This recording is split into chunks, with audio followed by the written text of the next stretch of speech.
ॐ अज्ञानतिमिरान्धस्य ज्ञानाञ्जनशलाकया चक्षुरुन्मिलितं येन तस्मै श्रीगुरुवे नमः।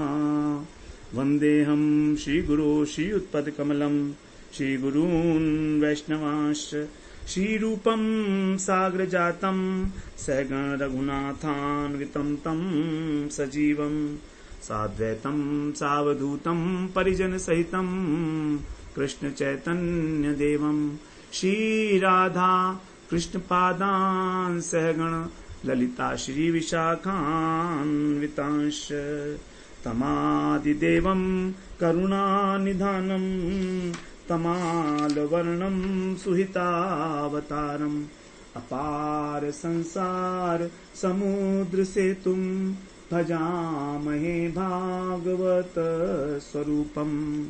हे देव हे दैत हे भुवनैक बंधो हे कृष्ण हे चपल हे करुणैक सिंधो हे नाथ हे रमण हे नयनाभिराम हा हा कदानुभवितासि पदं दृशोर्मे।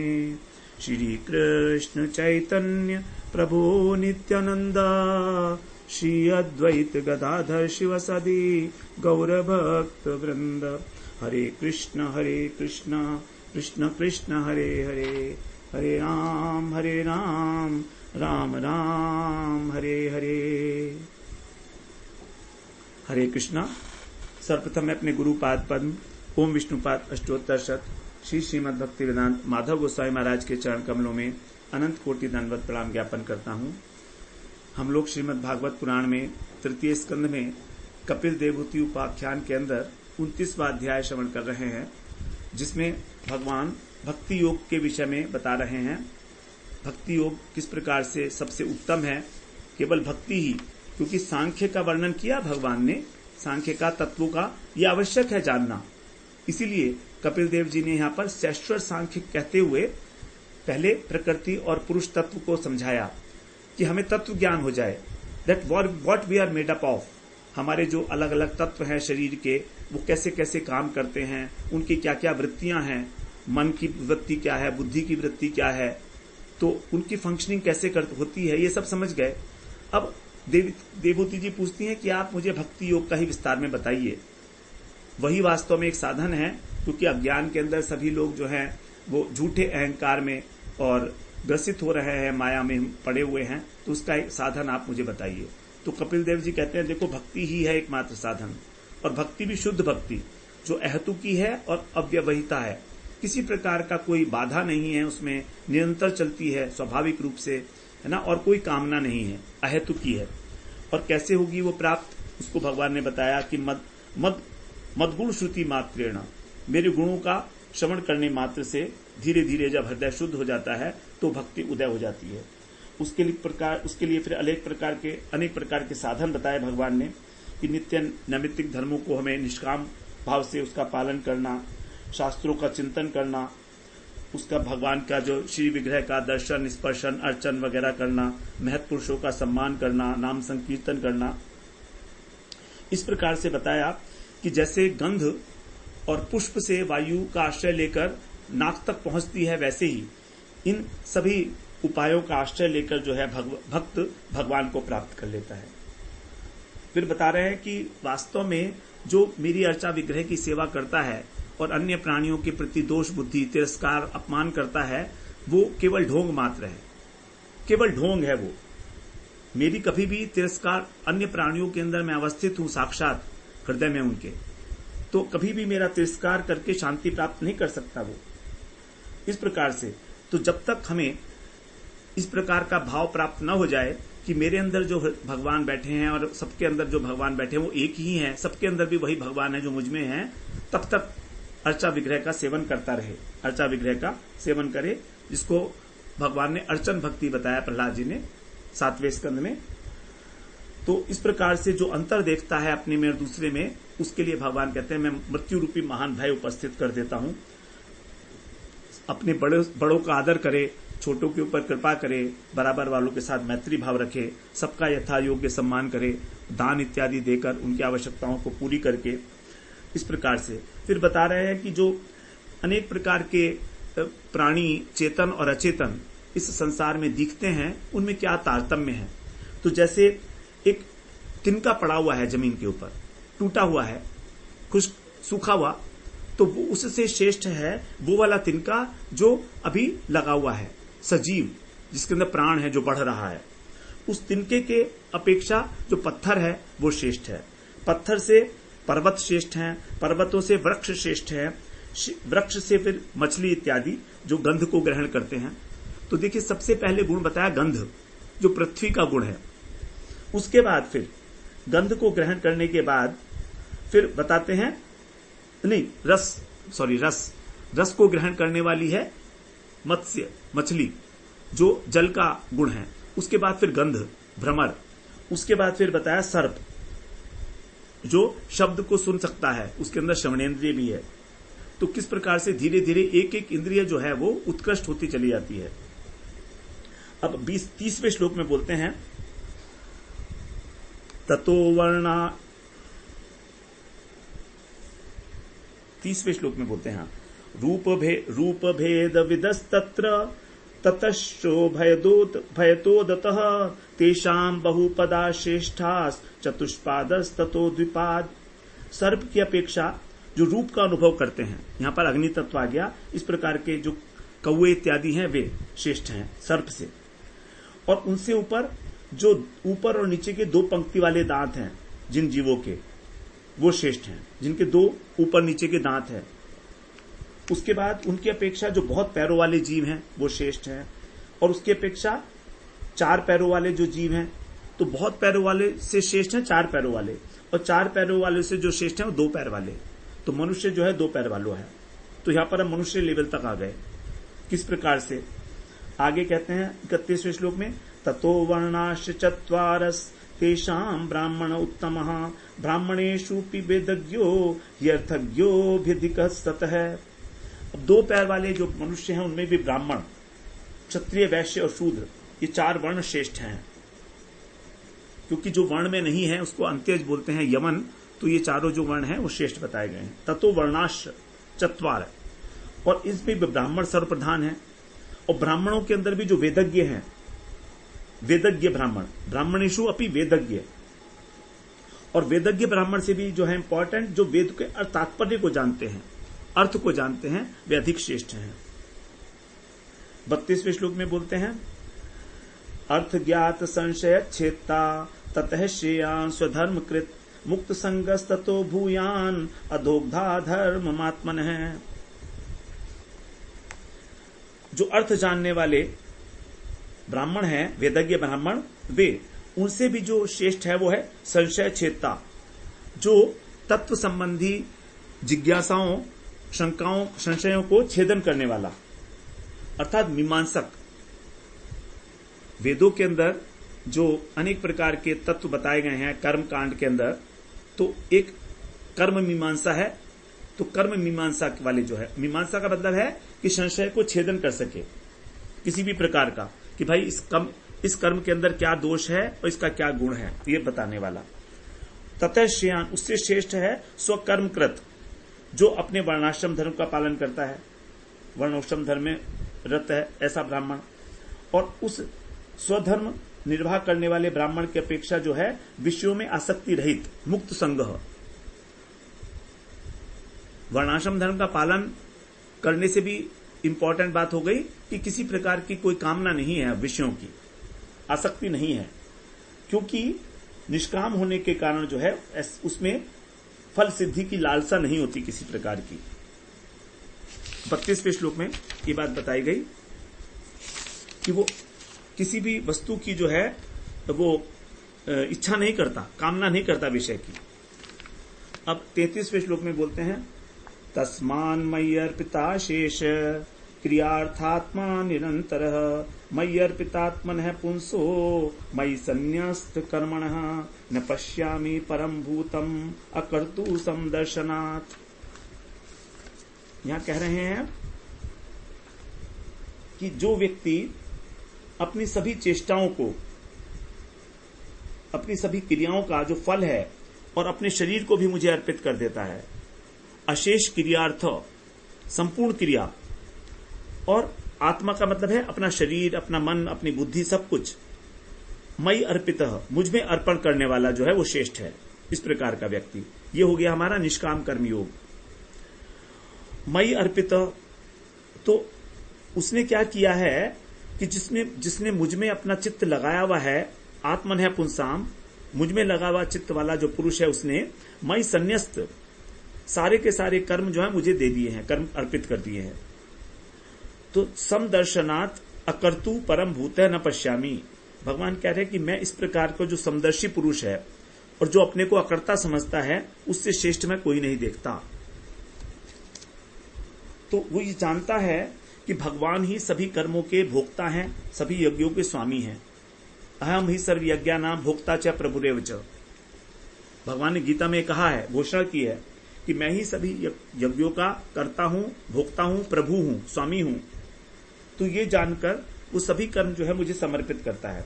इस प्रकार वो कृतत्व अभिमान से शून्य है और समदर्शी है। तो उसकी अपेक्षा कोई अन्य जीव मुझे उससे अधिक श्रेष्ठ दिखाई नहीं देता है। ये सबसे ऊंची बात भगवान ने यहां पर बता दी। इस प्रकार से आगे कहते हैं 34वें श्लोक में, मनई से तानि भूतानि प्रणमेद बहुमानयन ईश्वरो जीव कलया प्रविष्टो भगवानिति।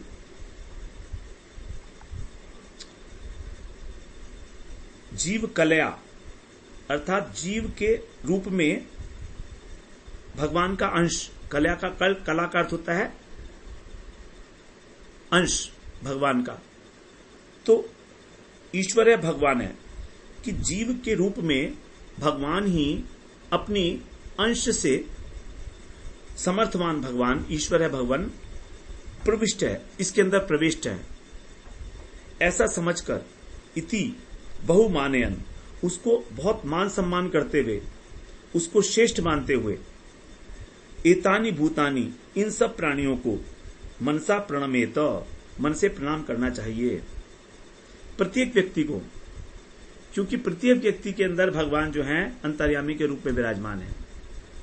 तो ये निश्चय करके कि सबके अंदर परमात्मा बैठा हुआ है, सभी का सम्मान करे और सबको प्रणाम करे। यदि हम जब तक हम प्रणाम नहीं करते हैं तब तक हमारा अहंकार शिथिल नहीं होता। बहुत मुश्किल काम है बिना प्रणाम किए अहंकार शिथिल होना। भक्ति के अंदर इसीलिए जो है प्रणाम करने की, नमस्कार करने के लिए बड़ी महान है। भगवान ने कहा है माम नमस्कुरु, मन मना भव मद भक्तो मद्याजी माम नमस्कुरु। नमस्कार करना हृदय से, ऊपर ऊपर से नहीं, बड़ा मुश्किल काम है, क्योंकि इसमें दूसरे को सम्मान देना पड़ता है और दूसरे को सम्मान देने में हमें अपने को झुकना पड़ता है। स्वयं झुके बिना हम किसी को सम्मान नहीं दे सकते। यदि हम झुके नहीं हैं और हम हाथ जोड़ रहे हैं तो उसे समझ में आ जाता है कि कैसे हाथ जोड़ रहा है। हमारे एटीट्यूड को देख के, हमारे फेस देख के वो समझ जाएगा कि प्रणाम जो है फॉर्मेलिटी में कर रहा है, जबरदस्ती, इसकी इच्छा नहीं है। तो जब हम अपने हृदय से किसी को प्रणाम करते हैं ना, तो ये बहुत बड़ी बात है। इसका मतलब यह है कि मैं कुछ नहीं हूं और आप सर्व समर्थ हैं, आप मेरे प्रभु हैं, है ना। हम लोग यहां पर सब लोगों को प्रभु जी इसलिए बोलते हैं। प्रभु जी कहने का मतलब ही यही है कि आप प्रभु हैं और मैं आपका दास हूं।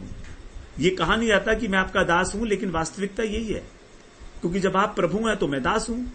प्रभु का मतलब है जो समर्थ है, जो नियामक है, जो कंट्रोलर है। अब कंट्रोलर है तो कंट्रोल्ड भी होगा। तो इस प्रकार से किसी को सम्मान देना, इसीलिए भगवान ने जो है शिक्षाष्टक में बोला कि तृणादपि सुनीचेन तरोरपि सहिष्णुना अमानिना मानदेन कीर्तनीय सदाहरि।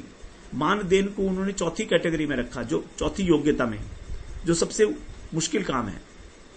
किसी को सम्मान देना बहुत आसान है, लेकिन किसी का सम्मान करना और वास्तव में उसके प्रति प्रणत हो जाना, इसीलिए भगवान ने गीता में भी कहा प्रणिपातेन तत्विधि प्रणिपातेन परिप्रश्नेन सेवया।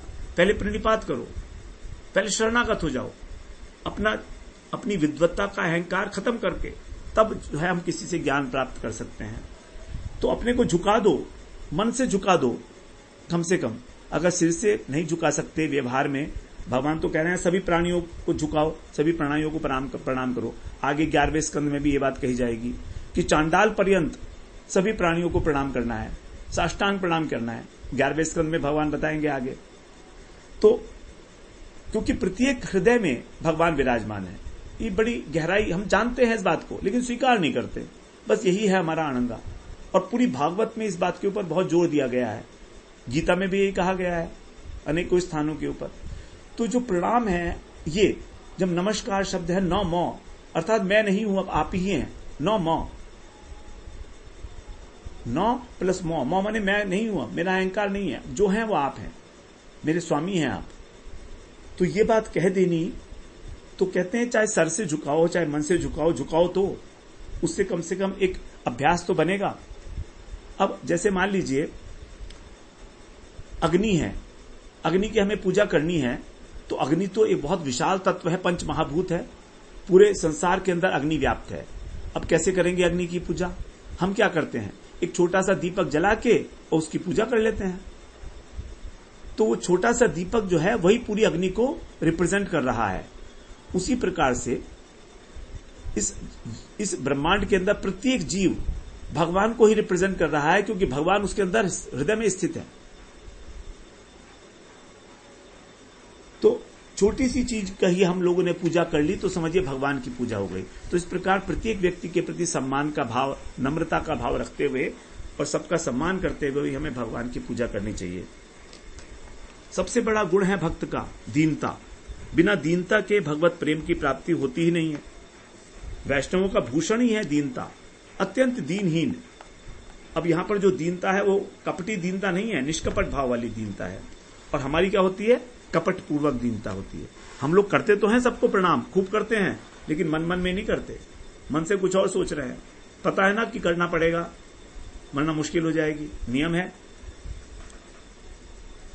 अब आगे कह रहे हैं 23वें श्लोक में, 33वें श्लोक में, 33वां तो हो गया, 34वें श्लोक में कह रहे हैं मनसैतानि भृतानि प्रणमेत, मनसैतानि भृतानि प्रणमेत भूतानि, मनसैतानि भूतानि प्रणमेत बहुमानयन् ईश्वरो जीव कलया प्रविष्टो भगवानिति। तो निश्चित रूप से वही बात दोबारा कही जा रही है कि अंतर्यामी के रूप में सभी के हृदय में अवस्थित हैं, तो इसलिए उसको श्रेष्ठ मानकर जो है मन से प्रणाम करना है सभी प्राणियों को। मनसा प्रणमेत, प्रणमेत में आज्ञा है, इसको करना ही पड़ेगा।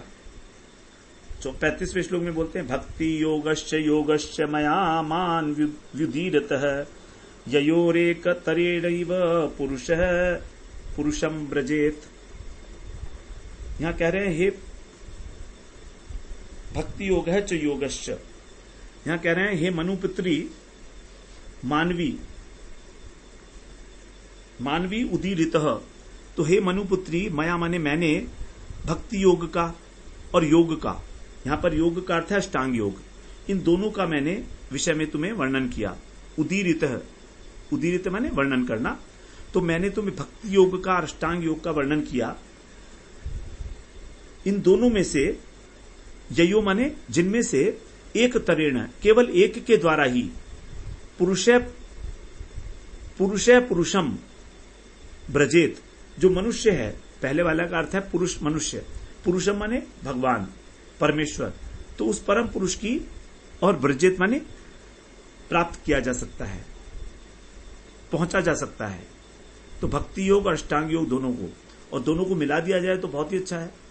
तो भक्ति प्रधान हो और अष्टांग योग के जो अंग हैं उनका सहायक के रूप में उनका प्रयोग किया जाए। आगे कहते हैं 36वें श्लोक में एतद् भगवतो रूपम ब्रह्मणे परमात्मनः परम प्रधान पुरुषम दैवम कर्म विचेष्टतम। एतत् माने यह भगवान जो है, क्या है,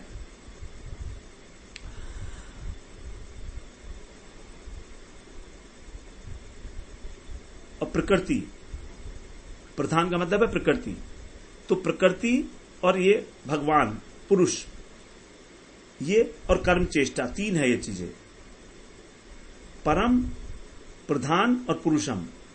प्रधान का मतलब हो गया प्रकृति, और पुरुष का मतलब परम पुरुषम का मतलब हो गया जो उसके प्रवर्तक हैं प्रकृति के वो, और कर्म विचेष्टितम, ये कर्म चेष्टा, ये तीनों ही दैव के नाम से जाने जाते हैं। दैवम।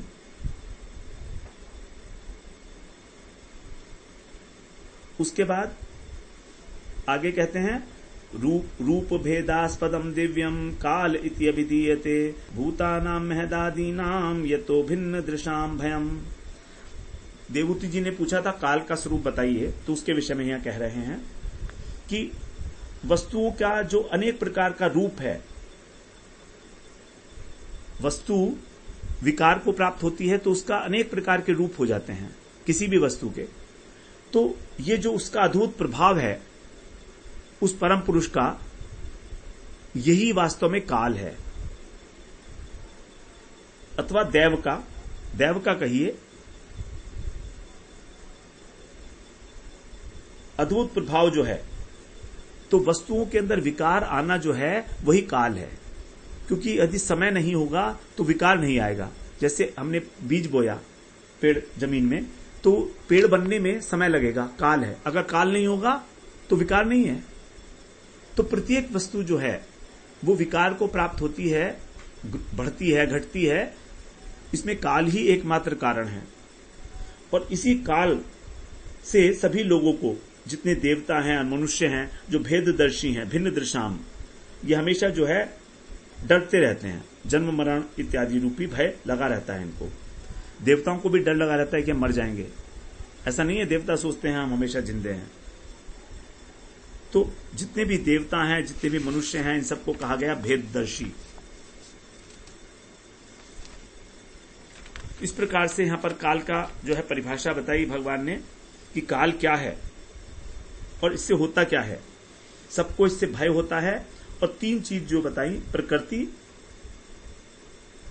पुरुष और कर्म चेष्टा, इसको कहा गया दैव अर्थात प्रारब्ध। तो इसको प्रारब्ध समझो।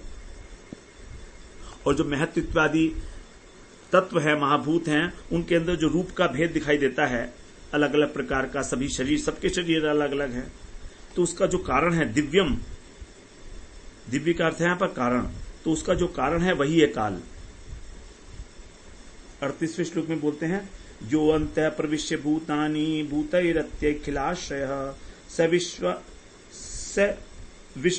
विष्णुआख्यो अधियज्ञोऽसौ काल है कलयताम प्रभु। यह अखिल आश्रय है, जो सबका आश्रय है। और अंतः प्रविश्य भूतै, सभी प्राणियों के भीतर प्रवेश करके प्राणियों को ही अत्ति माने खाता है, उनका संहार करता है। तो सभी के अंतःकरण में प्रवेश होकर ये जो भूत के द्वारा ही अर्थात प्राणियों के द्वारा ही संहार कर रहा है। और ये क्या है, सभी यज्ञों को प्रदान करने वाला है। अधियज्ञ उनके फल को प्रदान करने वाला है और दूसरों को वशीभूत करते हैं वे। उसको कहा गया विष्णु आख्यम, कि वही विष्णु है। विष्णु नाम वाले जो अधियज्ञ हैं वही काल है। जो कलयताम प्रभो, जो सृष्टिकर्ताओं के भी स्वामी हैं। कलायताम का मतलब है ब्रह्मा इत्यादि जो हैं उनके भी प्रभु हैं। तो जो काल है वो सबके भीतर अवस्थित है और सबको खा रहा है, मतलब उनकी आयु नष्ट कर रहा है। और जो सृष्टिकर्ताओं के भी स्वामी है ब्रह्मा इत्यादि के, ऐसे विष्णु वाले जो हैं वो अधियज्ञ, अधिष्ठाता यज्ञों के, हम ही सर्वयज्ञानाम भोक्ता च प्रभुर्वे च, ये असौ काल है, यही है काल। 38वें श्लोक में 39वें श्लोक में बोलते हैं न चास्य कश्चित् तैतो न देश्यो न च बांधवः आविशत्य प्रमत्तोऽसौ प्रमत्तम जनमंतकृत। ये जो काल है इसका कोई प्रिय नहीं है। दैत का मतलब प्रिय इस काल का, और न ही कोई द्वेष करने योग्य है, न च बांधव है, कोई बंधु भी नहीं है। इसलिए ये क्या करता है, असौ हमेशा अप्रमत्त रहता है, सावधान रहता है। अप्रमत्त का मतलब सावधान, अत्यंत सावधान रहता है। और मत्तम जन्म, जो मत्त हैं अर्थात जो प्रमत्त हो चुके हैं, जो होश खो चुके हैं अपना, ऐसे लोगों में आविश्य अंतकृत प्रवेश करके उनका संहार कर देता है। अंतकृत तो प्रमत्त जनों का, जो इन विषय भोगों के अंदर मत्त हो रहे हैं, उनका ही ये संहार करता है। 40वें श्लोक में बोलते हैं, यद भयात वाति वातोयम सूर्यस्तपति यद भयात, यद भयात वर्षते देवो भगणो भाति यद भयात। यद भयात, जिनके भय से, अतम अयम वातः वाति, ये वायु चलता है। सूर्य यत भयात तपति, जिनके भय से सूर्य तपता है। यत भयात, जिनके भय से देव वर्षते, ये जो इंद्र हैं देवता, वो वर्षा करते हैं। यत भयात भगण है भांति, जिसके भय से तारे चमकते हैं। तो तारे भी जो है इसी के भय से चमकते हैं, काल के। तो वायु, सूर्य, इंद्र, तारे, ये सब इसी के भय से अपने अपने काम कर रहे हैं। यदि भय नहीं होगा तो काम नहीं करेगा कोई भी। आगे कहते हैं, यद वनस्पतयो भीता लताश्च औषधिभिः सह स्वे स्वे काले विगृहन्ति पुष्णामि च फलानि च। इसी से भयभीत होकर, यत भीता, वनस्पति जो हैं और लताएं और औषधियां अपने अपने समय पर, स्वे स्वे काले, अपने अपने समय पर, पुष्पाणि च फलानि च, पुष्प और फलों को ग्रहण करती हैं। तो यदि काल नहीं होगा तो कुछ भी नहीं होगा। वनस्पति कैसे होगी? क्योंकि जब हमने बीज बोया तो समय लगता है ना, तभी तो हमारे को उसके बाद फिर पुष्प लगता है या फल लगता है उसके ऊपर। समय समय पर जो कार्य हो रहे हैं वो सब काल की ही महिमा है।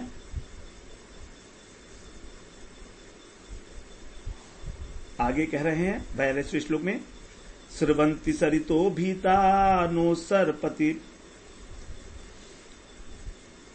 स्रवंति सरितः भीता नो सरपति उदधीयत अग्निरिंधे सगिरिभिर्भूर्ण मंजती यद भयात। जिससे डरकर नदियां बहती हैं, स्रवंती का मतलब बहती हैं, प्रवाहित होती हैं। और भय जो समुद्र है वो क्या करता है, न उपसरपति, उपसरपति माने छोड़ना, तो अपनी सीमा को वो नहीं छोड़ता है समुद्र इसके भय से। और अग्नि जो है वो प्रज्वलित होती है जिसके भय से। यत भयात अग्नि इंधे,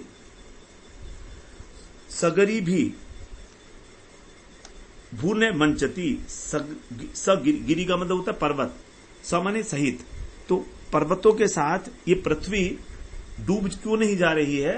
ये काल के भय के कारण, वरना काल के भय के कारण ये पृथ्वी डूब जाती है। अब तक अपने समय पर ही डूबेगी, जब प्रलय होगा तब उस समय डूबेगी।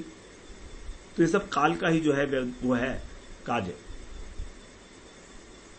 आगे कहते हैं 43rd श्लोक में,